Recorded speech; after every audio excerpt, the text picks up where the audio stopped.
Good morning, my dear students. We have completed 5 chapters of book Flamingo. Now we shall discuss the first poem of this book, My Mother at 66. This poem is about very subtle human feelings for his or her parents. First of all, let us have a brief discussion about the poetess of this poem, Kamla Das. Kamla Das was born in Malabar Kerala. कहते कमला दास पैदा हुई थी केरल के मलाबार में। She is recognised as one of India's foremost poets. कहते उन्हें पहचाना जाता है, उनकी पहचान है भारत के महत्वपूर्ण कवियों में से एक कवि के तौर पर। Her works are known for their originality, versatility and indigenous flavour of soil. कहते उनकी कविताएं जानी जाती हैं उनकी ओरिजिनलिटी के लिए, मौलिकता के लिए, वर्सिटैलिटी के लिए, बहुविज्ञता के लिए। बहुविज्ञता का मतलब हुआ भिन्न भिन्न विषयों पर उन्होंने पोइट्री लिखी है। And the indigenous flavour of soil. Indigenous flavour का मतलब हुआ, indigenous means pertaining to one's native place, मतलब मातृभूमि से जुड़ी हुई। कहते उनकी कविताओं में मौलिकता है, बहुविज्ञता है और उसके साथ साथ अपनी मातृभूमि की मिट्टी की खुशबू भी है। Kamala Das was has published many novels. कहते कमला दास के बहुत सारे उपन्यास प्रकाशित हुए हैं and short stories in English, और छोटी कहानियाँ अंग्रेजी में एंड मलयालम। और मलयालम में, 2 भाषाओं में लिखती थी वो, अंग्रेजी और मलयालम में, अंडर द नेम माधवी कुट्टी। वो कमला दास के नाम से नहीं लिखती थी, माधवी कुट्टी नाम से उन्होंने स्टोरीज और नॉवेल्स लिखे हैं। मतलब ये उनका पेन नेम है। कमला दास का पेन नेम माधवी कुट्टी है।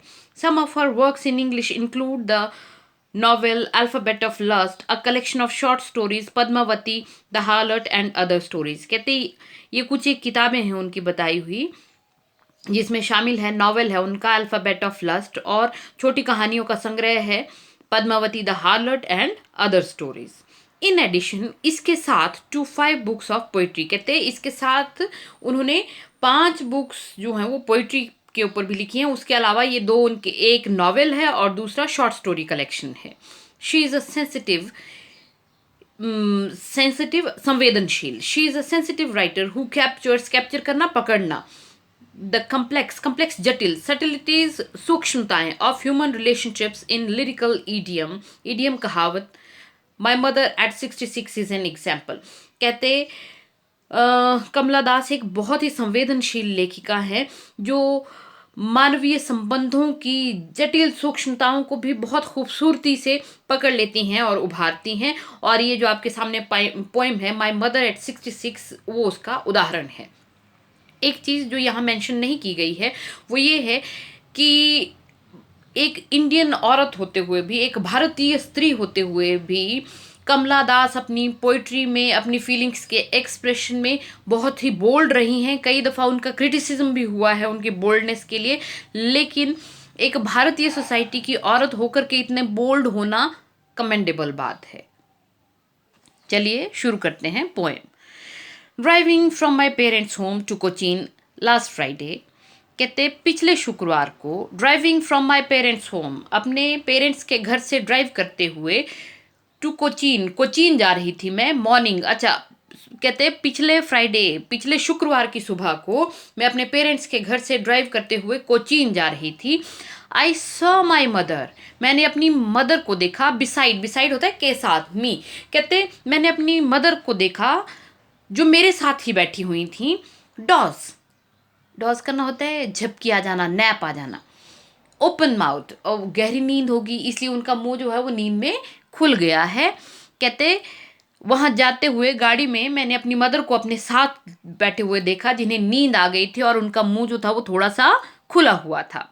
हर फेस एशन, ऐश, ऐश से बना है एशन। ऐश होता है राख, एशन मीन्स राख जैसे रंग वाला। तो राख कैसा रंग होता है? बेरंग होती है, मतलब बड़ा बुझा सा रंग होता है ऐश का। तो इसीलिए वो कवित्री बोल रही है कि मेरी मदर का जो मुंह है वो भी कैसी रंगत है उसकी, बिल्कुल बेरंग हो गया है। Like that of a corpse, corpse पहले भी आप पढ़ चुके हैं, +1 में आपने पढ़ा है the portrait of a lady में, जब दादी माँ के शव को उठा के ले जाने की बात होती है तब भी शव के लिए कॉप्स शब्द का ही इस्तेमाल हुआ है। Corpse corpse dead body. कहते मेरी माँ का चेहरा जो है वो कैसा हो गया, बिल्कुल बेरंग हो गया है, जैसे किसी शव का चेहरा हो, कोई शव का रंग हो। एंड रियलाइज विद पेन, और बड़ी दर्द के साथ मैंने ये रियलाइज़ किया, ये महसूस किया दैट शी, अच्छा ये बड़ी सारी जगह से मैंने पोएम को चेक किया है, उसके टेक्स्ट में हमारी बुक्स में गलती है। यहाँ पर दैट शी थॉट अवे नहीं होना था, यहाँ पर लाइन होनी थी that she was as old as she looked. तो आप लोग भी अपनी बुक्स में करेक्शन कर लेंगे, क्योंकि एनसीईआरटी की सभी बुक्स में ये गलती है और ये कंफर्म्ड है कि पोएम एक्चुअली ऐसे ही है जैसे मैं आपको बता रही हूँ।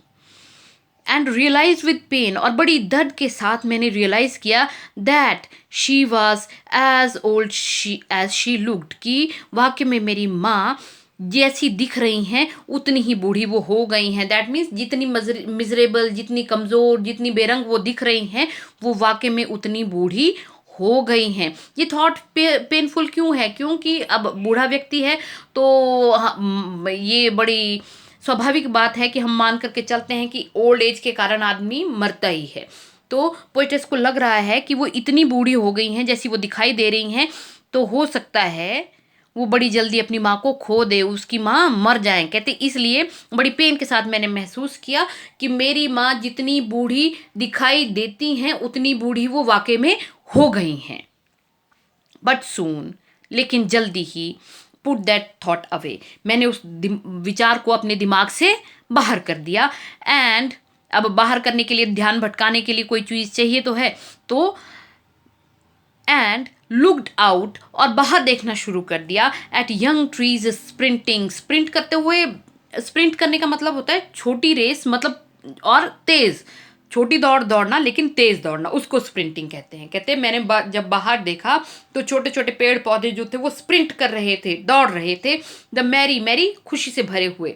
चिल्ड्रन स्पिलिंग, स्पिल करना होता है, स्पिल करना ऐसे किसी चीज़ को बिखेर देना होता है, छितर देना होता है, लेकिन यहाँ पर क्या मतलब हो गया कि छोटे बच्चे जो हैं वो छलांगे लगाते हुए आउट ऑफ देयर होम्स, अपने घरों से बाहर निकल रहे हैं। अब आप यहाँ स्पेशली नोटिस करेंगे कि एक तरफ पोएटेस जो है वो बात करती है कि अपनी मदर की, जिनका चेहरा कैसा हो गया है, राख के जैसा बेरंग हो गया है, जैसे किसी शव का हो। और अगले ही क्षण पोएटेस तेज गति से भागते हुए ट्रीज की, खुशी से भरे हुए बच्चों की बात करती है। इसका मतलब ये है कि पोएटेस आपको ओल्ड एज की वीकनेस की तुलना करके बता रही है छोटे बच्चों की या जवान बच्चों की एनर्जी के साथ। अब वो जो पेड़ हैं, वो जो भाग रहे हैं, they are full of energy. वो जो बच्चे हैं खुशी के मारे छलांगे लगा रहे हैं, they are full of energy and Joy.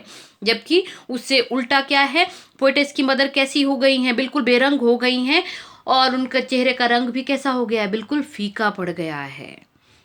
But after the airports security check, कहते लेकिन एयरपोर्ट पर सिक्योरिटी चेक, एयरपोर्ट पर जब भी आप एयरबोर्ड करते हैं तो नेचुरल है वहाँ पर सिक्योरिटी चेक होता है, आपको अच्छे से चेक किया जाता है। तो कहते सुरक्षा चेकिंग के बाद standing a few yards, yards ये दूरी मापने का पुराना पैमाना है, यार्ड की हिंदी होती है गज, गज जो है वो 3 फुट के बराबर होता है। तो क्या कह रहा है, standing a few yards away, कहते सिक्योरिटी चेक के बाद कुछ गज की दूरी पर मैं माँ से खड़ी हो गई। I looked again at her wan pale as a late winter's moon and felt that old familiar, familiar जानी पहचानी एक पीड़ा। कहते हैं I looked again at her wan pale, कहते हैं उसके बाद एक बार फिर से मेरी नज़र पड़ी अपनी माँ के कैसे चेहरे के ऊपर, जो वैन हो गया, वैन होना बेरंग होना, पेल पीला पड़ जाना। कहते हैं मेरे माँ के बेरंग और पीले पड़े चेहरे पर मेरी नज़र पड़ी as a late winter's moon. कहते मेरी माँ का चेहरा बिल्कुल वैसे दिखाई दे रहा था जैसे सर्दियों के आखिर जैसे में चांद दिखाई देता है। बोलने का क्या मतलब है, उस समय चांद का रंग भी हल्का पीला पड़ जाता है और चांद की चमक जो है वो हल्की पड़ जाती है सर्दियों के आखिर जैसे में। तो इसीलिए पोइटेस अपनी माँ के चेहरे को किसके साथ कंपेयर कर रही है, लेट विंटर्स मून के साथ कंपेयर कर रही है, क्योंकि मेरी उसकी माँ का जो चेहरा है वो भी मुरझा गया है, पीला पड़ गया है। And felt that old familiar एक, फेमिलियर जानी पहचानी, कहते और फिर से वही जानी पहचानी पीड़ा मुझे महसूस हुई। कौन सी जानी पहचानी पीड़ा? माई चाइल्डहुड्स फियर, मेरा बचपन का डर। बचपन का डर कौन सा डर होता है? जब भी छोटा बच्चा माँ से जब भी दूर होता है तो वो रोने लगता है, तो उसको क्या डर होता है? अपनी माँ को खो देने का डर। तो पोइटेस कह रही है कि मेरी माँ के उस पीले बेरंग चेहरे को देख करके मुझे वही बचपन का पुराना डर जो है महसूस हुआ। क्या डर? अपनी माँ को खो देने का डर। But all I said was see you soon Amma, कहते लेकिन बस मैं इतना ही बोली, सी यू सून अम्मा, अम्मा जल्दी ही मिलूंगी। All I did was smile and smile and smile, कहते और मैं सिर्फ मुस्कुराई मुस्कुराई और मुस्कुराई। कई दफ़ा मानवीय भावनाएं इतनी ज़्यादा होती हैं कि शब्दों में उनको उभारा नहीं जा सकता है, तो इसीलिए पोइटेस कहती है कि मेरे मन के अंदर बहुत कुछ चल रहा था, लेकिन उनको उन फीलिंग्स को, उन भावनाओं को व्यक्त करने के लिए मेरे पास शब्द नहीं थे, इसलिए मैं अपनी माँ से सिर्फ इतना ही बोली कि माँ जल्दी ही मिलेंगे। और बोलने के बाद मैं सिर्फ मुस्कुराई मुस्कुराई और मुस्कुराई। और इस पोएम में आप एक बड़ी ख़ास चीज़, बड़ी इंपॉर्टेंट चीज़ महसूस करेंगे। वो ख़ास चीज़ क्या है? Notice that the whole poem is in a single sentence punctuated by commas, कहते आपको देखना चाहिए कि ये जो पोएम है ये एक सिंगल सेंटेंस है, इसमें अलग अलग सेंटेंसेस नहीं है। हाँ, उसकी पंक्चुएशन की गई है कॉमास के साथ या इस तरह से, लेकिन सेंटेंस कहीं भी बीच में टूटा नहीं है।